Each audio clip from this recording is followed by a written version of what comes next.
Assalamualaikum penonton, jumpa lagi di Arif TJ Channel. Lagi-lagi kabar kurang baik datang dari bis Sumatera asal kota Palembang. Ya, bis Pastar terkena dampak pecah kaca pelemparan orang tak dikenal.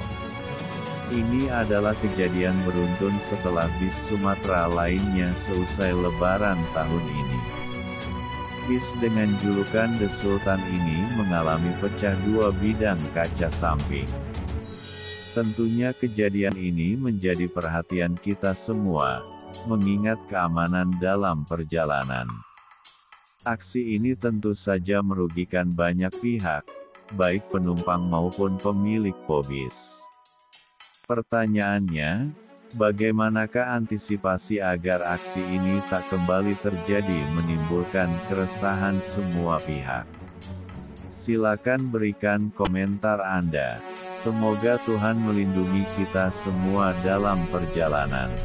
Assalamualaikum warahmatullahi wabarakatuh.